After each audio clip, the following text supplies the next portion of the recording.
Don't be addicted to overwhelm.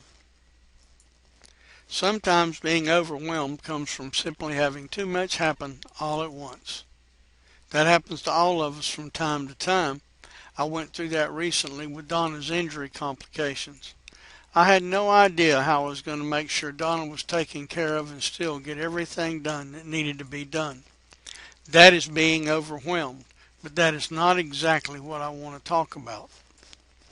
I believe there is another type of temporary overwhelm that many of us experience as well. I like to call that one information overload.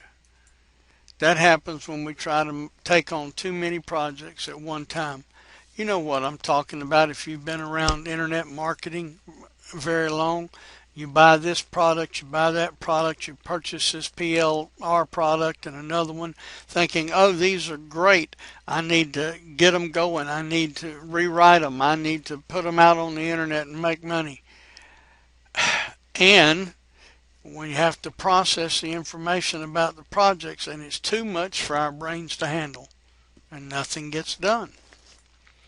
Although this is what I consider to be a self-inflicted temporary form of overwhelm, it can become an addiction if we're not very careful. And the way that usually becomes an addiction is we first become addicted to buying things. You know, the nice shiny objects and the three-click wonders.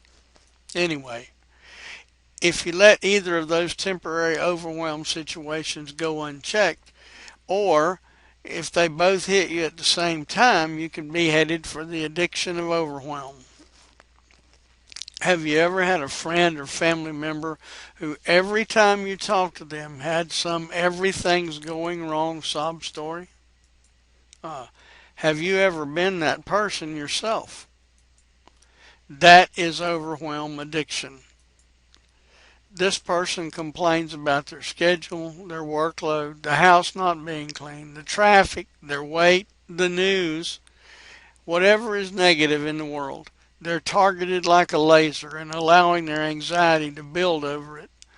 If you find yourself feeling like you have no idea what to do next, being frustrated and slamming your laptop shut and giving up, you might be addicted to overwhelm.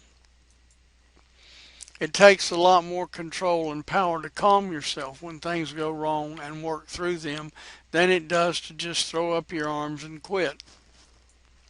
Because this is easier and you saved yourself from all the hard work, it can easily become a habit, and habits turn into addictions. You labeled something as too hard, too much, too whatever, and you've given yourself a way out. The problem is the way out does not get you anywhere.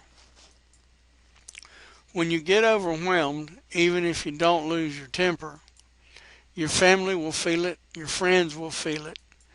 Then because they don't want to deal with it, they'll tell you in their frustration, just quit. Many times we take someone's agreement with us to quit as confirmation that it was a good idea. Well, they agreed because your mood and attitude is negatively affecting their lives. They're in self-preservation mode. They want to make sure their day isn't ruined.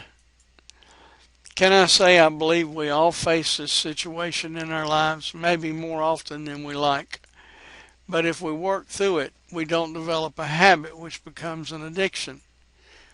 When you stop allowing yourself to feel overwhelmed, when you learn to calm down and think objectively, you realize nothing can stand in your way of success, not even you.